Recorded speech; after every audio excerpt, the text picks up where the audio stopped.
அனைத்து நல்லுள்ளங்களுக்கும் வணக்கம். நான் உங்கள் ரவிக்குமார். தினமொரு தகவல் அடிப்படையில் ஜப்பானில் நடந்த பனிப்புயலை பற்றி தாங்க பார்க்க போகிறோம். ஜப்பானில் பனிப்புயல் 27 டிசம்பரில் ஆரம்பித்தது இன்னும் வரைக்குமே இருக்குன்னு சொல்லியிருக்காங்க. மிகப்பெரிய ஒரு பனி புயல்னு சொல்லியிருக்காங்க. ஏன்னா நம்ம இதுக்கு முன்னாடி வரைக்குமே டிஸ்கஸ் பண்ணியிருக்கோம். 2021 ஸ்பெயினில் பார்த்தீங்கன்னா 50 சென்டிமீட்டர் அளவுக்கு இருந்த பனிப்புயல் தான் மிகப்பெரிய பனிப்புயலாக இருந்தது 21 வரலாற்றில். 2022 ஆரம்பமே வந்து மிக பயங்கரமாக இருக்குது. காரணம் என்னென்னா ஆரம்பத்தில் 100 சென்டிமீட்டர் அளவுக்கு திக்னஸ் இருக்குன்னு இருக்காங்க. குறைஞ்சது 54 ஃப்ளைட்டுக்கு மேலே கேன்சல் பண்ணியிருக்கிறாங்க. ஓவரால் டிராஃபிக்கை க்ளோஸ் பண்ணியிருக்கிறாங்க. ஜப்பானோட ஹிஸ்ட்ரியிலே இந்த அளவுக்கு இல்லைன்னு சொல்லியிருக்கிறாங்க. இது இப்போ வரக்கூடிய இந்த 2022 வருஷத்தோட தாக்கம் எப்படி இருக்கும்ன்ற அனலைஸுக்குமே வந்து ஓவராலாக இந்த ஸ்னோ புயலை வந்து கம்பேர் பண்ணுறாங்க. எந்த அளவுக்கு கம்பேர் பண்ணுறாங்க, ஏன் சொல்கிறாங்க, ஜப்பானுடைய பனி புயலை பற்றின முழுமையான வீடியோ காட்சிகளோட பார்த்தலாம். வீடியோக்குள்ளே பார்த்தோம்னா நீங்கள் நம்ம சேனல் சப்ஸ்கிரைப் பண்ணலாம். சப்ஸ்கிரைப் பண்ணிட்டாங்க மறக்காம பெல் பட்டனை கிளிக் பண்ணி ஆப்ஷன்ஸ் கொடுங்க. வீடியோக்குள்ள போகலாம்.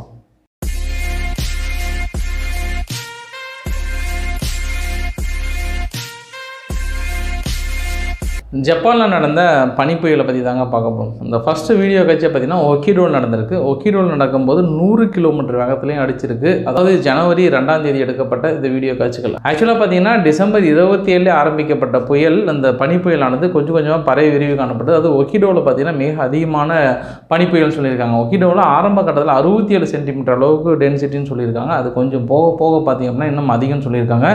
இன்ச்சஸோட கம்பேர் பண்ணும்போது பார்த்தீங்கன்னா 26.7 இன்ச்சஸ்ன்னு சொல்கிறாங்க. ஒக்கிடோ மட்டும் இல்லாமல் ஹொயோகோன்ற பிளேஸ் பார்த்தீங்கன்னா 71 சென்டிமீட்டர் அளவுக்கு திக்னஸ் இருக்குது. 27.9 இன்ச்சஸ் அளவுக்கு பனிப்புயலோட டென்சிட்டி இருக்குன்னு சொல்லியிருக்காங்க. அப்புறம் மியாகாமின்ற பிளேஸ் பார்த்தீங்கன்னா மியாகாமியில் பர்டிகுலராக கும்போன்ற பிளேஸ் பார்த்தீங்கன்னா 70 சென்டிமீட்டர் அளவுக்கு பனிப்புயல் இருந்திருக்குன்னு இருக்காங்க. ஸோ இது மட்டும் இல்லாமல் கொஞ்சம் கொஞ்சமாக அதிகமாக இருக்குன்னு இருக்காங்க. இதில் புகுஷிமா நீங்கள் கேள்விப்பட்டிருக்கீங்க. ஹீரோஷிமா, நாகசாமி, புகுஷிமாவில் கேள்விப்பட்டிருப்பீங்க. இந்த நாகசாகிக்கு அப்புறம் புகுஷிமா பார்த்தீங்கன்னா 55 சென்டிமீட்டர் அளவுக்கு திக்னஸ்ன்னு சொல்லியிருக்காங்க. நான் சொல்லப்பட்ட பிளேஸ் எல்லாமே பார்த்தீங்க அப்படின்னா போன வருடம் 2021 பாதிக்கப்பட்ட அதிகபட்ச அடர்த்தியான பனிப்பொழிவு எவ்வளோ தெரியுமா? ஸ்பெயினில் 50 சென்டிமீட்டர் மேலே தான். என்னுடைய ப்ரீவியஸ் வீடியோவில் நான் தெளிவாக போட்டிருந்தேன்.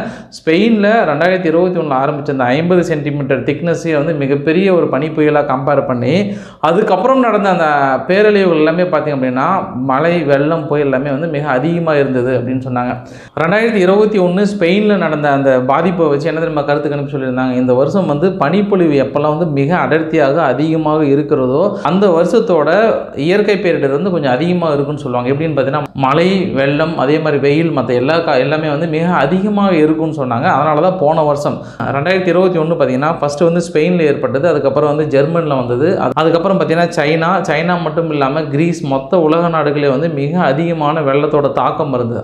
அதுக்கான காரணம் என்னன்னு பார்த்தீங்கன்னா குளோபல் வார்மிங் தான். அந்த குளோபல் வார்மிங்னால பனிப்புயல் முதல்ல ஜனவரியில் எங்கே ஸ்டார்ட் ஆகுதோ அந்த திக்னஸையும் அதையும் வச்சு தான் கிட்டத்தட்ட எல்லாமே கால்குலேட் பண்ணுறேன்னு சொல்லியிருக்காங்க. அதனால தான் பார்த்தீங்கன்னா ஜப்பானில் இதுக்கு முன்னாடி 1957 ஏற்பட்டதை விட இப்போ தான் மிக அதிக அளவாக கம்பேர் பண்ணுறாங்க. அப்படின்னா இந்த வருஷம் எப்படி இருக்க போகிறது அப்படின்றத நீங்களே இமேஜின் பண்ணிக்கோங்க. அந்தளவுக்கு இன்னும் அதிகமான மழை வெள்ளம் தாக்கம் இருக்க போகுதுன்னு சொல்லியிருக்காங்க.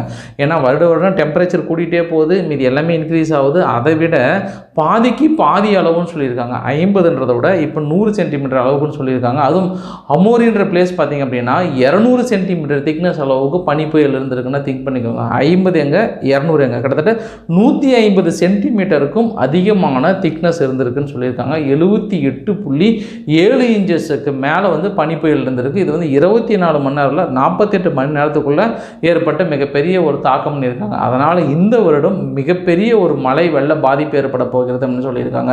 ஸோ போன வருஷம் பார்த்திங்க அப்படின்னா அதுக்கே வந்து சைனாவாக இருக்கட்டும், நம்ம இந்தியாவாக இருக்கட்டும், தமிழ்நாட்டில் பார்த்திங்கன்னா மிக அதிகமான ஒரு மழைப்பொழிவு டிசம்பரோட பார்த்திங்கன்னா நவம்பர்லேயே மிக அதிகமான மழைப்பொழிவு ஏற்பட்டது. ஸோ இந்த வருடம் கண்டிப்பாக சயின்டிஸ்டினுடைய கணிப்புப்படி மிக அதிகமாக இருக்குன்னு சொல்லியிருக்காங்க ஜப்பானுடைய பனிப்பொழிவை வச்சு.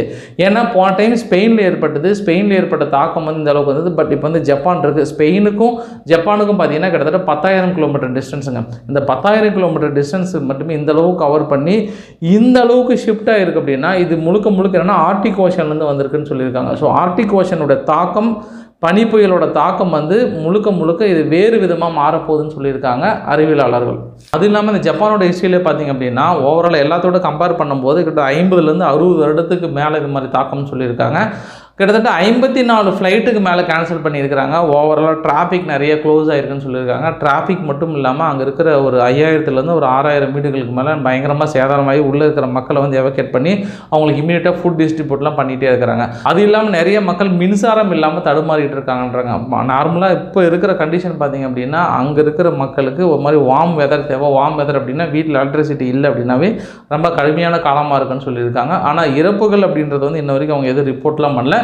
பட் மக்கள் வந்து மிகப்பெரிய அவதிக்குள்ளாக இருக்கிறாங்கன்னு சொல்லியிருக்காங்க. இதுக்கு முன்னாடிலாம் ஸ்னோ போயெல்லாம் பார்த்தீங்கன்னா மக்கள் போய் என்ஜாய் பண்ணாங்க ஒரு பக்கம். ஆனால் இந்த வருஷம் பார்த்திங்க அப்படின்னா என்ஜாய் பண்ணுற அளவுக்கு இல்லை, தன் உயிரை கையில் பிடிச்சிக்கிற அளவுக்கு இருக்குன்னு சொல்லியிருக்காங்க. பனி புயலோட தாக்கம் அந்த அளவுக்கு மிகப்பெரிய ஒரு தாக்கத்தை ஏற்படுத்தியிருக்கு. நார்மலாகவே ஸ்னோஃபால் அப்படின்றது என்னென்னா நம்ம மலை, அதாவது குறைந்த காற்றழுத்த தாழ்வு நிலைன்னு சொல்கிறாங்கல்ல. இந்த குறைந்த காற்றழுத்த தாழ்வு நிலை அப்படின்னா நம்ம இங்கே எப்படி வெயில் அடிக்கிறதுனால வாட்டர் எவாபரேட் ஆகுது, அதாவது ஆவியாகுது இல்லையா.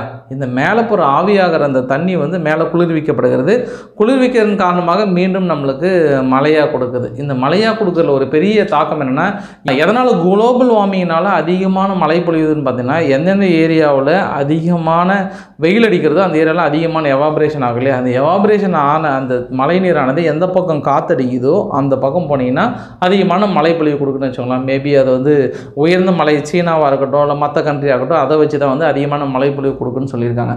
ஸோ இந்த ஸ்னோஃபால் எப்படி ஏற்படுதுன்னு பார்த்தீங்கன்னா அதே சேம் கண்டிஷன் தான். வெயில் அடிக்குது இல்லையா, வெயில் அடிக்கும்போது எவாபரேட் ஆகுதுல்ல, எவாபரேட் ஆகும்போது காற்றில் இருக்கிற துகள்கள் ரெண்டும் என்ன ஆகுனா மிங்கிள் ஆகும். அப்படி மிங்கிள் ஆகும்போது அந்த ஏரியாவில் குறைந்த வெப்பநிலை இருக்குது அப்படின்னா, குறைந்த சீதோஷ நிலை இருந்தது அப்படின்னா அந்த நீர்த்துளியானது கொஞ்சமாக வந்து பனித்துளிகளாக மாறும். சம்டைம் ஏன்னா நீர்த்துளிகளே வந்து பொழிந்தது அப்படின்னா மழை, அந்த பனித்துளிகள் வந்து ஒரு எக்ஸாகோனல் டைப்பில் வந்து கொஞ்சம் கொஞ்சமாக மாறும். அந்த எக்ஸாகோனல் டைப் கொஞ்சம் மாறும்போது மீண்டும் கீழே இருந்து ஆவியாகுதுல்ல, இந்த ஆவியாகிற அந்த நீர் போயிட்டு அந்த நீரோட ஜாயிண்ட் ஆகும்போது இன்னும் கொஞ்சம் பனித்துளி பெருசாகும், இன்னும் கொஞ்சம் பெருசாகும். அப்படி பெருசாகும் போது மீண்டும் கீழே வரும்போது என்ன ஆகுன்னா, கீழே பார்த்தீங்கன்னா ஒரு வார்ம் வெதராக இருக்கும்.